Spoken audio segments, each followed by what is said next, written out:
Hi friends, ಎಲ್ಲರಿಗೂ ನಮಸ್ಕಾರ. Tech creator Kannada YouTube ಚಾನಲ್ಗೆ ಸ್ವಾಗತ ಸುಸ್ವಾಗತ. ಇವತ್ತಿನ ಒಂದು ವಿಡಿಯೋದಲ್ಲಿ ಆಧಾರ್ ಕಾರ್ಡ್ ಸೀಡಿಂಗ್ ಅಂದರೆ ಗೃಹಲಕ್ಷ್ಮಿ ಯೋಜನೆಯ 16ನೇ ಕಂತಿನ ಅಥವಾ 17ನೇ ಕಂತಿನ ಅಥವಾ 18ನೇ ಕಂತಿನ ಹಣ ಪಡ್ಕೊಬೇಕಾದ್ರೆ ನಿಮಗೆ ಬ್ಯಾಂಕ್ ಅಕೌಂಟ್ಗೆ DBT ಮುಖಾಂತರ ಆಧಾರ್ ಕಾರ್ಡ್ ಸೀಡಿಂಗ್ನ ಮಾಡಿಸಿರ್ಬೇಕಾಗುತ್ತೆ.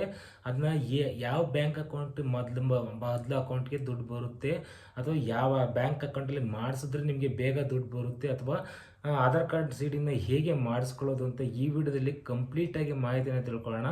ಈ ವಿಡಿಯೋನ ಸ್ಟಾರ್ಟ್ ಮಾಡೋಕ್ಕಿಂತ ಮುಂಚೆ ನೀವು ನಮ್ಮ ಚಾನಲ್ನ ಸಬ್ಸ್ಕ್ರೈಬ್ ಮಾಡ್ಕೊಂಡಿಲ್ಲ ಅಂದರೆ ಸಬ್ಸ್ಕ್ರೈಬ್ ಮಾಡ್ಕೊಳ್ಳಿ, ಪಕ್ಕದಲ್ಲಿರೋ ಬೆಲ್ ಬಟನ್ನ ಆಲ್ ಇಟ್ಕೊಳ್ಳಿ. ನಾವು ಯಾವುದೇ ಹೊಸ ವಿಡಿಯೋಸ್ ಬಿಟ್ಟರು ನಿಮಗೆ ನೋಟಿಫಿಕೇಷನ್ಸ್ ಮುಖಾಂತರನೇ ಬರುತ್ತೆ ಅಂತಲೇ ಹೇಳಬಹುದು.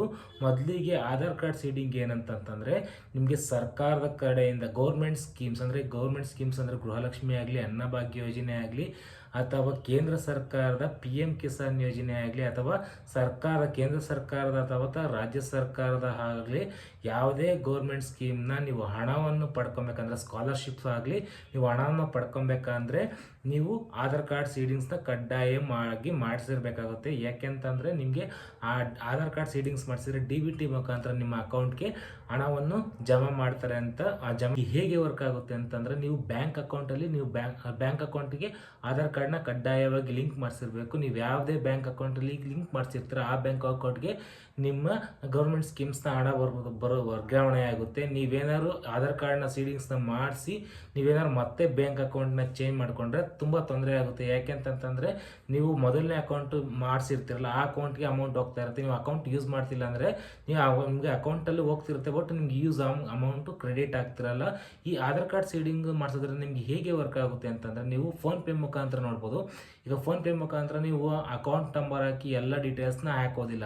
ನೀವು ಜಸ್ಟ್ ನಂಬರ್ ಹಾಕ್ತೀರಾ, ಆ ಅಕೌಂಟ್ಗೆ ಇಮಿಡಿಯೇಟಾಗಿ ಅಕೌಂಟ್ಗೆ ಅಮೌಂಟ್ ಹೋಗುತ್ತೆ. ಬಟ್ ಈಗ ರಾಜ್ಯ ಸರ್ಕಾರ ಆಗಲಿ ಗೌರ್ಮೆಂಟ್ ಸ್ಕೀಮ್ಸ್ ಕಡೆಯಿಂದ ಯಾವುದೇ ಅಮೌಂಟ್ ಬಂದರೂ ಕೂಡ ಇದೇ ಥರ ವರ್ಕ್ ಆಗುತ್ತೆ. ನಿಮಗೆ ಆಧಾರ್ ಕಾರ್ಡ್ ನಂಬರ್ ಮೇಲೆ ನಿಮಗೆ ಹಣವನ್ನು DBT ಮುಖಾಂತರ ಟ್ರಾನ್ಸ್ಫರ್ ಮಾಡ್ತಾರೆ.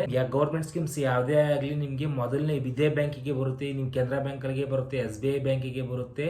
ಹಾಗೂ ಇದು ನಮ್ಗೆ ಅಕೌಂಟ್ಗೆ ಬಂದಿರುತ್ತೆ ಬೇಗ, ಅವ್ರು ಬೇರೆಯವ್ರಿಗೆ ಬೇಗ ಬಂದಿರುತ್ತೆ. ಈಗ ಲೇಟಾಗಿ ಬಂದಿರುತ್ತೆ, ಈಗ ಒಂದು ದಿವಸ ಬಿಟ್ಕೊಂಡು 2 ದಿವಸ ಬಿಟ್ಕೊಂಡು ಲೇಟಾಗಿ ಬರುತ್ತೆ ಅಂತ ಯೋಚನೆ ಮಾಡಿ ಕಮೆಂಟ್ ಮಾಡ್ತಿರಲ್ವಾ, ಅಂಥವ್ರು ಕೂಡ ಇದು ನೋಡಲೇಬೇಕು. ಯಾಕಂತಂದರೆ ಈಗ ಒಬ್ಬೊಬ್ಬರಿಗೆ ಬೇಗ ಬರುತ್ತೆ, ಒಬ್ಬೊಬ್ಬರಿಗೆ ಈಗ ಬೇರೆ ಬೇರೆ ಜಿಲ್ಲೆಯವರಿಗೆ ಬೇರೆ ಬೇರೆ ಬ್ಯಾಂಕವರು ಡಿಫ್ರೆಂಟಾಗಿ ಅಮೌಂಟ್ನ DBT ಮುಖಾಂತರ ಟ್ರಾನ್ಸ್ಫರ್ ಮಾಡಿರ್ತಾರೆ ಅಷ್ಟೇ.